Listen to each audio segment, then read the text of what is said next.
നമുക്കൊരു ഒരൊറ്റ ദിവസത്തേക്ക് ആലപ്പുഴ വരെ ഒന്ന് പോയിട്ട് വരാം. ബാംഗ്ലൂർ ടു ആലപ്പുഴ. ഇത്തിരി ധൃതി പിടിച്ച പോകുന്നത് നിങ്ങൾ വിചാരിക്കുന്നുണ്ടായോ? ഒരൊറ്റ ദിവസത്തേക്ക് വീട്ടിൽ പോയിട്ട് ഒരു ദിവസം പോലും വീട്ടിൽ നിൽക്കാൻ പോലും പറ്റത്തില്ല എനിക്ക്. അപ്പോൾ എന്തിനാ പോകുന്നതെന്ന് വെച്ചാൽ വീഡിയോയിൽ കാണുമ്പോൾ നിങ്ങൾക്ക് മനസ്സിലാവും.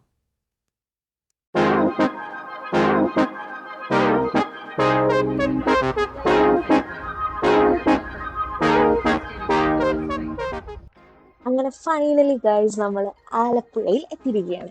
ഇതാണ് ഞാൻ പഠിച്ച കാം ഇന്റർനാഷണൽ സ്കൂൾ. ഇതുവഴി പോയ എൻ്റെ കണ്ണും കൈയും കാലും എല്ലാം അങ്ങോട്ട്. എനിക്ക് പ്രത്യേകതരം ഒരു കണക്ഷൻ, ഒരു ഫീലാണ് ഈ സ്കൂളായിട്ട് എന്നും എപ്പോഴും.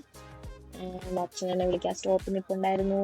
ഞാനും അച്ഛനും കൂടെ ഓരോ വിശേഷങ്ങളൊക്കെ പറഞ്ഞ് അവസാനം എൻ്റെ വീട്ടിൽ എത്തിയിരിക്കുകയാണ്. വീട്ടിലെത്തി ഒന്ന് കുളിച്ച് ഫ്രഷായി അമ്മയെ കണ്ട് എൻ്റെ വർത്താനമൊക്കെ പറഞ്ഞ് ഫുഡൊക്കെ കഴിച്ച് വന്നപ്പോഴേക്കും സമയം കഴിഞ്ഞായി. കൂട്ടുകാരി എന്നെ കാണാനെത്തി. എൻ്റെ ബെസ്റ്റ് ഫ്രണ്ടായ അലൻ, ഇവിടെ തജിക്കിസ്ഥാനിൽ മെഡിക്കൽ സ്റ്റുഡൻ്റാണ്. അപ്പോൾ ഇവിടെ എന്നെ കാണാൻ വന്നു. കിറ്റി ഗ്യാപ്പ് എന്നെ കാണാൻ വന്നു. പാവം, അവൾക്ക് ആകെ 2 മാസം വെക്കേഷൻ.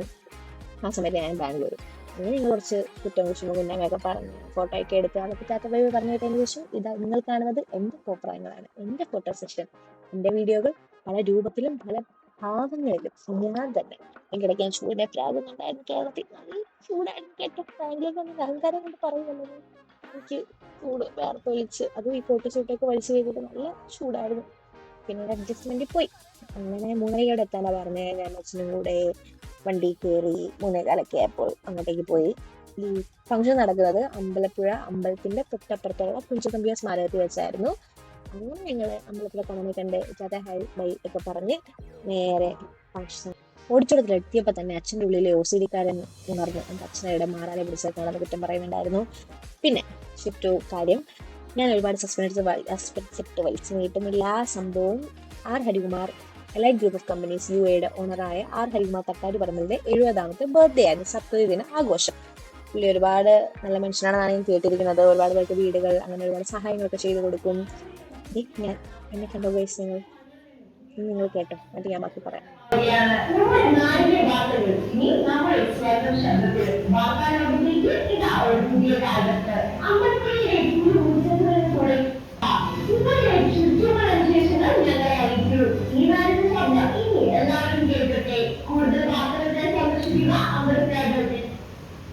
അപ്പൊ പറഞ്ഞു വന്നത് പുള്ളിയുടെ ബർത്ത്ഡേ സപ്തദിനാഘോഷമാണ്. പുള്ളി ഒരുപാട് പേർക്ക് വീട് വെച്ച് കൊടുത്തിട്ടുണ്ട്, ഡയാലിസിസ് രോഗികൾക്ക് സഹായം ചെയ്ത് കൊടുത്തിട്ടുണ്ട്. പുള്ളിയെ ആദരിക്കുന്ന ഒരു ചടങ്ങാണ് അവിടെ നടന്നത്. പുള്ളിയുടെ ഫ്രണ്ട്സ് അല്ലെങ്കിൽ പുള്ളി സഹായം ചെയ്ത ആൾക്കാർ ഒരുപാട് പേര് പുള്ളിക്ക് പൊന്നാട അണിയിക്കാൻ ഒരുപാട് കാര്യങ്ങളൊക്കെ അവിടെ എത്തിയിട്ടുണ്ടായിരുന്നു. നമ്മൾ അത്യാവശ്യം നല്ല ആൾക്കാരുണ്ടായിരുന്നു കേട്ടോ. അപ്പൊ നമ്മളിപ്പോൾ ചെയ്ത് കാണുന്ന രമേശ് ചെന്നിത്തല, പിന്നെ MP അബ്ദുൾ സമദ് സമദാനി MP ആണ്. അവരെല്ലാവരും കൂടെ തിരിയൊക്കെ തെളിയിച്ചു. അവരുടെ സൗഹൃദ ബന്ധങ്ങൾ കണ്ടോ ചിരിക്കുന്നു. രമേശ് ചെന്നിത്തല ഒരുപാട് ഓർമ്മകളായി വിറക്കുന്നതായിരിക്കാം. രമേശ് ചെന്നിത്തലയും ഈ ആർ ഹരികുമാറും തമ്മിൽ ഒരു ബ്രദർലി ബോണ്ടാണ്, അവർ നല്ല അടുപ്പമാണെന്നൊക്കെയാണ് പറയുന്നത് കേട്ടത്. അതും എനിക്കറിയില്ല. ആൻഡ് രമേശ് ചെന്നിത്തല പ്രസംഗിച്ചു. ഒരുപാട് തൂഫാനെ കുറിച്ച് പുള്ളി ഒരുപാട് സംസാരിച്ചു. കേസുകൾ എങ്ങനെയൊക്കെയാണ് ഇപ്പൊ നടക്കുന്നത്, എന്തൊക്കെയാണ് അതിനുവേണ്ടി ചെയ്യുന്നത് കാര്യങ്ങൾ. പുള്ളി കാണുന്ന കൊച്ചു പിള്ളേർ വരെ ലഹരി അങ്ങനത്തെ സെറ്റപ്പിലൊക്കെ പുള്ളിക്കാരി തൂഫാനെ കുറിച്ച് ഒരുപാട് സംസാരിച്ചു. അതിനുശേഷം bro seriously MP Abdul Samad Samadani sir, ക്ഷമിക്കണം, പക്ഷെ പുള്ളി മൈക്ക് കിട്ടിയതിനു ശേഷം താഴെ വെച്ചിട്ടില്ല. 1.5 മണിക്കൂറോളം നിർത്താണ്ട് പുള്ളി പ്രസംഗിച്ചു. പുള്ളി ഒരു ടോപ്പിക് കിട്ടി അത് കയറി പിടിക്കുമായിരുന്നു. ആ കറുപ്പ് ഷർട്ടിട്ട ആളാണ് Arif. Please so hands up. ഭയങ്കര ഇഷ്ടമാണ് പുള്ളിയെ കണ്ടോണ്ടിരിക്കാൻ തന്നെ. മനസ്സിലല്ലേ ആക്ച്വലി നിങ്ങൾക്ക് ഇവന്റ് സീരിയസ് ആയിട്ട് എന്താണെന്ന് മനസ്സിലായി കാണത്തില്ലല്ലേ? കണ്ടോ.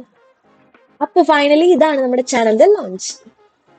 ബിലാത്തി വാർത്തകളിൽ നിന്ന് തുടങ്ങി ഇപ്പൊ ഇതാ അമ്പലപ്പുഴ വാർത്തയിൽ വന്ന് എത്തിയിരിക്കുന്നു. ഞാൻ ബാക്ക്ഗ്രൗണ്ടിൽ ഞാൻ സൗണ്ടിൽ ഞാൻ മൊത്തത്തിൽ ഞാൻ നിറഞ്ഞു നിൽക്കുകയായിരുന്നു ആ സ്റ്റേജിൽ ആ ലോഞ്ച് സമയത്ത്. Thanks to Malayali UK team എനിക്ക് ചാൻസ് തന്നതിന്. എന്നെ അവർ ഇൻട്രൊഡ്യൂസ് ചെയ്ത് തന്നെ അമ്പലപ്പുഴ വാർത്തയുടെ എക്സിക്യൂട്ടീവ് എഡിറ്റർ എന്ന രീതിയിലാണ് എന്നെ അവിടെ ഫുൾ പരിചയപ്പെടുത്തിയത്. കണ്ണു നോക്കി നിൽക്കുന്നതൊക്കെ കണ്ടോ ഞാനും സാറും തമ്മിൽ. അപ്പോൾ അതായിരുന്നു എൻ്റെ പരിപാടി. നാട്ടിൽ ചെന്ന് ഒരു ദിവസത്തേക്ക് ഇറ്റ് വാസ് ഫൺ.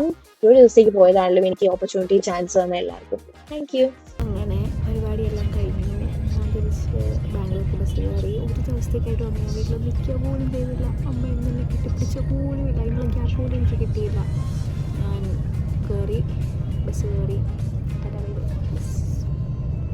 പോവാ തിരിച്ച്. ഞാൻ പോകുന്നു. ബൈ.